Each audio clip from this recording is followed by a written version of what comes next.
From ego to self. Jung's Guide to Meaningful Connection. Shave, you ever noticed how easily a simple conversation can turn into a competition? A subtle one, perhaps, where stories are one-upped, accomplishments are subtly bragged about, and opinions are defended with a fervor that seems disproportionate to the topic at hand. We've all been there, both as participants and observers, and it leaves a lingering feeling, a sense of disconnect masked by the superficial engagement. What drives this urge to constantly assert ourselves, to prove our worth in the eyes of others, even in the most casual of interactions? This isn't about malicious intent, but something far more fundamental. A deeply ingrained aspect of our psyche that often operates beneath the surface of our awareness. It's the echo of something ancient, a primal drive for survival and recognition that, in our modern world, can manifest as a relentless need for validation. This need for validation often manifests as behaviors and thought patterns that, while seemingly innocuous, can subtly erode the quality of our relationships and our own sense of inner peace. Think of the constant checking of social media for likes and comments, the carefully curated online persona designed to project an image of success and happiness, or the internal monologue that endlessly compares ourselves to others, measuring our worth against an ever-shifting yardstick. These are all symptoms of a deeper yearning, a quest for something that often feels just out of reach. We chase external achievements, accumulate possessions, and seek the approval of others, hoping that these things will finally fill the void, but the satisfaction is often fleeting, a temporary high followed by a familiar emptiness. The question is, what are we truly seeking? And why does the pursuit often leave us feeling more disconnected than ever? The problem lies, perhaps, in a fundamental misunderstanding of our own nature, a confusion between who we think we are and who we truly are. We identify with our thoughts, feelings, and experiences, constructing a self-image that is often fragile and easily threatened. This constructed self, this carefully maintained facade, becomes our ego, the part of us that strives for recognition and control. The ego is not inherently bad. It serves a vital function in navigating the world, protecting us from perceived threats and motivating us to achieve our goals. However, when the ego becomes the dominant force in our lives, it can create a barrier between us and our authentic selves, and between us and genuine connection with others. What if there's a deeper wellspring of identity within us, a more profound sense of self that transcends the ego's limitations? What if true connection, both with ourselves and with others, requires us to move beyond the ego's need for validation and control, and to tap into something more authentic, more vulnerable, and more compassionate? This is not about abandoning the ego altogether,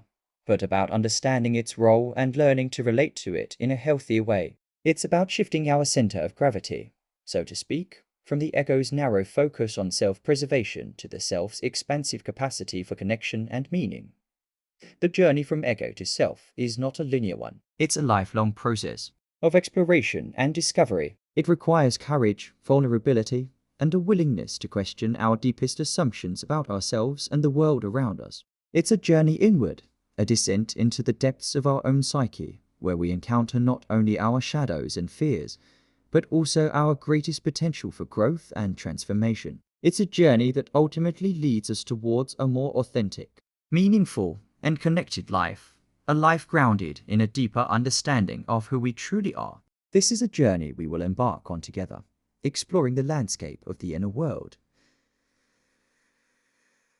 guided by a map drawn by one of the great pioneers of the human psyche. Carl Jung, a Swiss psychiatrist and psychoanalyst, devoted his life's work to charting the intricate terrain of the human psyche. He proposed a model that distinguishes between the ego and the self, two pivotal yet often confounded constructs. The ego, in Jungian terms, is the center of our conscious awareness, the I that experiences the world, makes decisions, and navigates daily life. It's the aspect of our personality we readily identify with, the narrative we construct about ourselves, our roles, beliefs, and aspirations. The ego is fundamentally oriented towards the external world, striving to meet its demands and maintain a sense of coherence and control. It's essential for our survival and functioning in society, providing a necessary structure and identity. The self, conversely, is a far more expansive and encompassing concept. It represents the totality of the psyche, both conscious and unconscious, encompassing not only our perceived strengths and virtues, but also our hidden shadows and unrealized potentials. The self is not simply another part of our personality. Rather, it's the unifying center, the archetype of wholeness that seeks to integrate all aspects of our being. Think of it as the sun, with the ego as a planet orbiting around it. The ego has its own orbit and function, but it derives its light and energy from the sun, the self. Crucially, the self is not something we can fully grasp or control with our conscious mind. It's a dynamic, evolving force that guides us towards individuation, the lifelong process of becoming our unique and complete selves. Jung posited that the ego, while crucial for daily functioning, can also become a barrier to true self-realization. When the ego identifies too strongly with its limited perspective, it can create a false sense of self, a rigid identity that resists change and growth. This over-identification with the ego often leads to a sense of separation, not only from our own inner depths, but also from others and the world around us. We become trapped in a cycle of seeking external validation, defending our self-image, and fearing anything that threatens our sense of control. This can manifest as defensiveness in conversations, a tendency to take things personally, or a relentless pursuit of achievement to bolster our ego. The path towards wholeness, according to Jung, involves recognizing the limitations of the ego and cultivating a relationship with the self. This is not about diminishing the ego's role, but about shifting its perspective, allowing it to be guided by the deeper wisdom of the self. It requires a willingness to confront our shadows, the unconscious aspects of our personality we often disown or project onto others. These shadows contain not only negative qualities, but also untapped potential and creativity. Integrating these aspects of ourselves is essential for becoming whole. Consider, for instance, someone who prides themselves on their rationality and logic, dismissing emotions as irrational or weak. This person's ego is strongly identified with their intellect, creating a blind spot for their emotional life. Their shadow might contain a deep well of suppressed feelings, perhaps even a hidden artistic talent. Until they acknowledge and integrate this emotional side, they remain incomplete, limiting their capacity for empathy, intimacy, and creative expression. The journey towards self-realization, therefore, is a journey towards embracing the entirety of our being, including the parts we find uncomfortable or undesirable. Philosophical traditions across the globe have wrestled with the interplay between self and ego, offering diverse perspectives that enrich Jung's model. Eastern philosophies, for example, often emphasize the illusory nature of the ego, viewing it as a construct that obscures our true, interconnected nature. Buddhism, in particular, highlights the concept of anatta, or not self, suggesting that the sense of a fixed, independent self is a source of suffering. Consequently, practices like meditation and mindfulness aim to dissolve the ego's grip, allowing us to experience a deeper sense of unity with all things. This contrasts, yet also complements, Jung's approach, which acknowledges the ego's necessity while advocating for its integration with the self. Conversely, Western existentialist thinkers, such as Jean-Paul Sartre and Simone de Beauvoir, focus heavily on individual freedom and responsibility in defining oneself. They argue that existence precedes essence, meaning we are not born with a predetermined nature, but rather create ourselves through our choices and actions. The ego, in this view, can be seen as the embodiment of our chosen identity, the self we actively construct. However, existentialism also acknowledges the potential for bad faith, where we deny our freedom and responsibility by conforming to societal expectations or adopting prefabricated identities. This resonates with Jung's concern about ego identification, where we become trapped in a limited self-image, hindering our potential for growth. Building on this, however, Friedrich Nietzsche offers a provocative perspective on the ego's role in self-overcoming. He posits that the will to power, a fundamental drive for self-assertion and growth, is inherent in all living beings. The ego, in this context, can be seen as the instrument of this will, striving to overcome obstacles and achieve self-mastery. Yet, Nietzsche also cautions against the dangers of an inflated ego, which can lead to tyranny and self-destruction. The key, he suggests, is to cultivate a noble ego, one that is strong and self-assured, but also tempered by humility and a recognition of its limitations.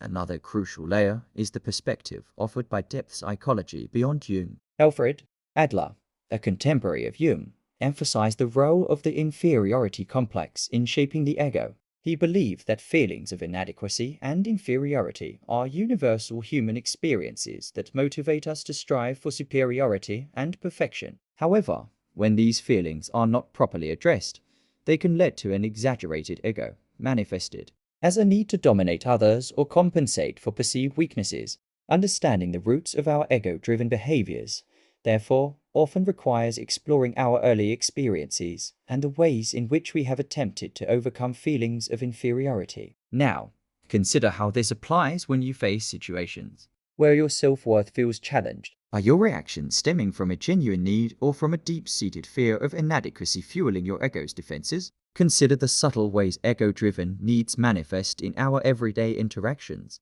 Think about the impulse to interrupt someone mid-sentence, not necessarily out of malice, but from an eagerness to share your own perspective, to demonstrate your knowledge or experience. This seemingly minor act can betray a deeper need to be heard and validated, overshadowing genuine listening and empathy. Such instances, while common, underscore how the ego can unconsciously hijack our interactions, turning them into subtle power plays rather than authentic exchanges. This dynamic isn't confined to verbal exchanges. It permeates our digital lives as well. The carefully crafted social media post, the filtered selfie, the meticulously curated online persona, these are all expressions of an ego striving for recognition and approval in the virtual realm.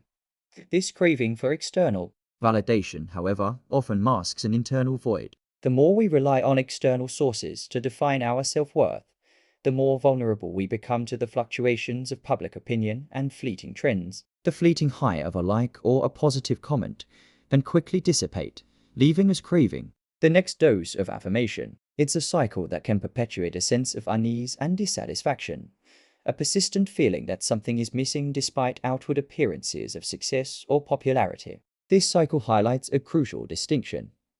Authentic self-esteem springs from an internal wellspring of self-acceptance and self-compassion, whereas ego-driven validation is contingent on external factors, inherently unstable and often unreliable. Conversely, cultivating a connection with the self involves shifting the focus inward, attending to our inner landscape with curiosity and compassion. It's about recognizing our inherent worth, independent of external achievements or the opinions of others. This doesn't imply complacency or a lack of ambition, but rather a grounding in a deeper sense of self that is not easily shaken by external circumstances. It's the ability to acknowledge our strengths and weaknesses with equanimity, to learn from our mistakes without self-flagellation, and to celebrate our successes without arrogance. Now, contemplate the moments you feel most truly yourself, the times when you are fully present and engaged, without a need to impress or perform. Perhaps it's when you are immersed in a creative pursuit, spending time in nature, or sharing a heartfelt conversation with a loved one. These moments often occur when the ego's grip loosens, allowing a more authentic expression of self to emerge. They offer a glimpse into the wellspring of inner peace and fulfillment that lies beyond the ego's restless striving. These aren't necessarily grand, momentous occasions, but rather the quiet, everyday experiences where we feel a sense of alignment between our inner values and our outer actions. Reflecting on this journey so far, a subtle yet profound shift in perspective begins to take shape. It's as if we've been navigating a labyrinth, initially focused on the immediate turns and dead ends, but now, from a slightly elevated vantage point, the overall pattern of the maze starts to reveal itself. The individual pathways we've explored, the ego's intricate defenses, the self's expansive embrace, the echoes of philosophical voices across time, these are not disparate roots, but rather interconnected threads woven into the rich tapestry of human experience. A sense of the whole is emerging, not as a neatly packaged answer, but as a complex and dynamic interplay of forces, a constant dance between the self we present to the world and the self we hold within. The inherent tension between these aspects of our being, the ego's striving and the self's yearning, isn't a flaw to be corrected, but perhaps the very engine of growth. It's akin to the contrasting notes in a melody, the dissonance that makes the harmony resonate more deeply. This understanding reframes the journey not as a quest for some static endpoint, some final state of enlightenment, but as a continuous process of calibration, a subtle shifting of weight between the demands of the external world and the whispers of our inner compass. The wisdom, it seems, lies not in eradicating the ego, but in befriending it, in recognizing its role without allowing it to commandeer the entire voyage. Imagine our inner world as a garden, with the ego as the gardener, diligently tending to the visible blooms and manicured lawns. A skilled gardener is essential, keeping the garden presentable and flourishing. But the garden also contains hidden roots, fertile soil teeming with life, and the potential for blossoms yet unseen. Neglecting these deeper aspects diminishes the garden's overall vitality. True flourishing, both within ourselves and in our connections with others, necessitates cultivating the entire landscape, tending to the visible and the unseen, the conscious and the unconscious. As we pivot towards the final reflection, consider the implications of this integrated perspective for our relationships. How might our interactions transform if we approach them not from a place of ego-driven need, but from a deeper sense of self-assuredness and connection? What if vulnerability became a strength and empathy a guiding principle? The possibility emerges of a more authentic and meaningful engagement with the world, a way of relating that transcends the superficial and touches the heart of what truly matters. The path forward, illuminated by these insights, invites us not to a final destination, but to a new beginning, a more conscious and compassionate way of being. The journey from ego to self, as we've explored, is less a linear progression and more a spiraling dance, a lifelong choreography between our perceived identity and our inherent wholeness. It's a recognition that the we so readily identify with, the ego, is but a single instrument in the orchestra of our being, capable of playing a beautiful melody, but incomplete without the resonance of the deeper strings, the subtle woodwinds, the resounding percussion of the self. The true music of our lives emerges when we learn to conduct the entire ensemble, allowing each part to contribute its unique voice to the symphony. This perspective shifts the very nature of our striving. The ego, driven by a need for validation, often chases external echoes, seeking applause from an audience that is ultimately within ourselves. The self, on the other hand, seeks a different kind of resonance, a harmony with our inner values, a congruence between our actions and our deepest sense of purpose. It's a quest not for applause, but for authenticity, not for fleeting praise, but for lasting peace. This isn't to diminish the importance of achievement or recognition, but to reframe them as potential byproducts of a life lived in alignment with our true selves, rather than the primary goals themselves. The implications for our relationships are profound. When we approach others from a place of self-awareness, rather than ego-driven need, we create space for genuine connection. We listen not to respond, but to understand. We offer empathy not as a performance, but as a heartfelt resonance with another's experience. We become less invested in proving ourselves right and more interested in exploring the shared landscape of human experience. This shift fosters a sense of intimacy and trust, allowing for a depth of connection that transcends the superficialities of ego-driven interactions. It's a move from transactional relationships, where we seek to gain something, to transformational relationships, where we both grow through the exchange. The final insight, perhaps, is that the journey itself is the destination. There is no final arrival point, no moment where we can definitively declare, I have arrived at my true self. The self is a dynamic, evolving entity, constantly unfolding and revealing new facets of its wholeness. The practice, then, becomes one of continuous self-inquiry, a gentle turning inward to listen to the whispers of our inner compass, a willingness to embrace the entirety of our being, shadows and all. The true practice begins now, in the quiet moments of self-reflection, in the everyday interactions with others, in the choices we make that either align us with or distance us from the deepest truth of who we are.